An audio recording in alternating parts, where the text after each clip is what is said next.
யாருடைய மாறுதல்களுக்காகவும் உங்களை வருத்தி கொள்ளாதீர்கள். எந்த உறவும் இங்கு நிரந்தரம் இல்லை. இங்கு மனிதர்கள் சந்தர்ப்பத்திற்கும் காலத்திற்கும் ஏற்ப மாறிக்கொண்டுதான் இருக்கிறார்கள் என்பதை புரிந்து கொண்டு வாழ பழகிக் கொள்ளுங்கள். கடந்த காலத்தை விட எதிர்காலத்தை பற்றி சிந்திப்பதற்கு நீ அதிக முக்கியத்துவம் கொடு. எதையெல்லாம் இழந்தாயோ அதை நீ வருவதை வைத்து ஈடு செய்து கொள்ளலாம். இருக்கும் காலம் வரை நிம்மதியாக வாழலாம். சிந்தித்து செயலாற்றுங்கள். தன்மானத்தை இழந்து எதையும் அடைய வேண்டிய அவசியம் இல்லை. எந்த இடத்தில் நம்மை வைக்கிறார்களோ அதே இடத்தில் அவர்களையும் நாம் வைத்துவிட வேண்டும். உறவுகள் முக்கியம்தான், ஆனால் அதைவிட சுயமரியாதை மிகவும் முக்கியம். வாழ்க்கை முழுக்க வலிகள் நிறைந்த மனபாரத்தோடு போராடுகிறோமே என்று மனம் தளர்த்து விடாதே. கவலைக்கு ஒரு காரணத்தை வைத்த இறைவன் மகிழ்ச்சிக்கு பல வழிகளை நிச்சயமாக வைத்திருப்பான். எதற்கும் கலங்காதே.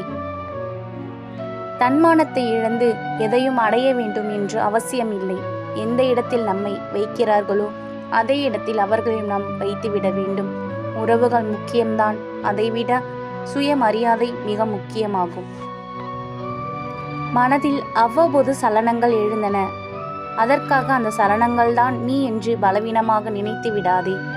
சிறு தோல்விகளை தைரியமாக எதிர்கொள். உன் பலம் என்னவென்று உனக்கு தெரியும். உன் பலத்தை நம்புங்கள், பலவீனத்தை கண்டு கொள்ளாதீர்கள். வாழ்க்கையில் விட்டுப்போன பொய்யான உறவுகள் மீண்டும் தொடரும் நிலை வந்தால் வேண்டாம் என்று முடிவெடுங்கள். ஏனென்றால் வார்த்தைகளில்தான் மாற்றம் இருக்குமே தவிர வாழ்க்கையில் அல்ல.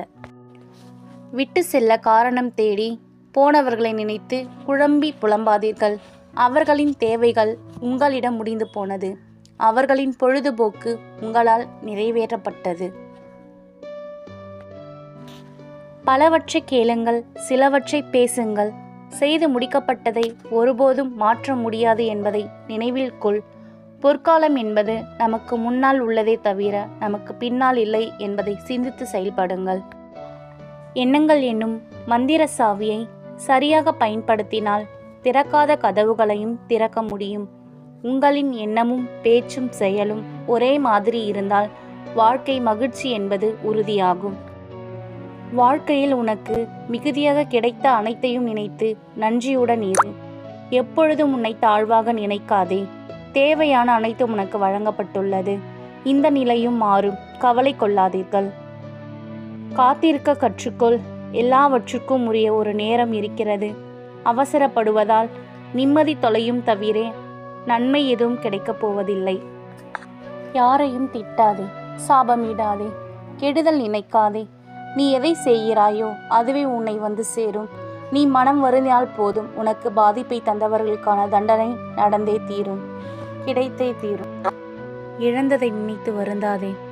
இறை நம்பிக்கை இருக்கும்போது நீ எதை இழந்தாலும் அது வேறொரு வடிவில் உன்னை தேடி வரும். நன்றி.